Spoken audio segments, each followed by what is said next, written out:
for the Real Housewife of Seattle, Washington. Two comedians left there, both fantastic. This next lady coming to the stage is so funny, so fun. Give it up for Angela Joy!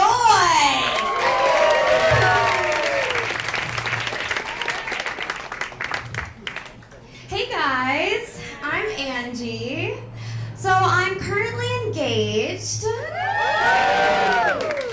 in a painful divorce. You can still cheer, it's okay. Thank you. People are always like, oh, I'm so sorry. I'm like, why? It's the happiest I've ever been.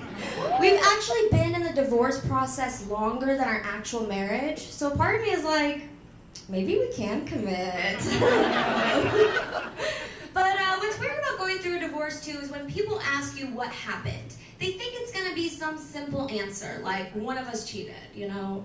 When in reality, it's more like, well, he was my first boyfriend who I lost my virginity to, he was from Canada, he's gonna get deported, so we didn't rush into the marriage, and 1 week in Vegas for a mall, and he told me he wasn't attracted to me anymore because I gained weight, so then I started texting my ex-boyfriend, but I didn't because my iPhone from my laptop, so he saw all the messages, and basically he said that I cheated. I guess it is a simple answer. So I'm a social media manager, or you could say influencer, but I want you guys to like me, so we're gonna stick with manager. And I have such a love-hate relationship with social media. Like, I manage an account that has over 400,000 followers, and I could only get 2 people to this show tonight. And one of them was my Lyft driver. It was Brian Hahn, he got 5 stars, don't worry. The other thing about social media is I feel like we never really get the reaction that we want when we post something, you know? Like, I'll post a bikini photo and this guy will be like, wanna fuck? And then I post about being depressed and this guy's like, wanna fuck? Actually, maybe that is the reaction I wanted. But I don't know about you guys, but I use social media as a background check on people. Like, if you're not on Instagram, I immediately assume you're a murderer. Immediately. I'll be out to lunch with this guy and I'll be like, you're really nice and all, but I can't talk to you anymore because you're not on Instagram. And he'll be like, Angie, I'm your father. Get on the gram, Dad. I'm gonna tell you. So I've been sober for 2.5 years now. Thank you. And when you get sober, you take on a lot of new activities and hobbies. So I got really into like painting and puzzling and processing my childhood trauma. Really fun stuff. But it can be a little frustrating when people are confused by it. Like, I'll be like, I don't drink. And they'll be like, I don't understand. Oh, you're on a cleanse? You're on a cleanse right now. Okay, totally. That's totally. And I'm like, no, I just don't drink. And they're like, I don't get it.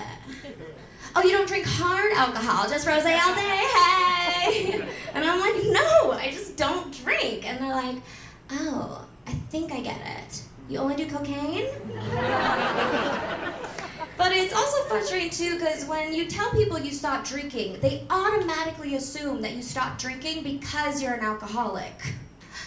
I am, but it's just rude to assume. Let me tell you that. So dating's hard, right? Yeah. And I feel like I'm not doing it right, because I'll be on a first date and I'll be like, hi, I'm Angie, I'm a Scorpio.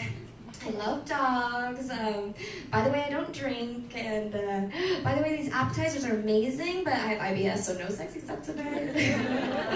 Oh, by the way, I was homeschooled. And oh, by the way, I'm technically still married, so I hope you're okay with that. And by the way, your great Aunt Lydia says hi, because I saw on your Instagram that you posted about her 6 weeks ago, so I DM'd her. We got lunch last week, and she's amazing. I don't know why I'm not getting a second date. It makes sense. So I was homeschooled from 3rd grade to 9th grade, and being homeschooled, you get a very different education than people in public school. Like, I didn't know that the penis went into the vagina until I was 14, and I didn't learn that the balls didn't go in too until after my divorce. I'm still learning things. So I have really small hands. And I'm really self-conscious about them, like doing anything sexy. So basically, a hand job can go one of 2 ways. If my fingers can wrap all the way around and touch, that's what I like to call an uh-oh situation. And the other way is, the best way I can describe it, is a less sexy version of the pottery scene in Ghost. You guys know what I'm talking about? Patrick Swayze. Yeah, so it's more like the hands.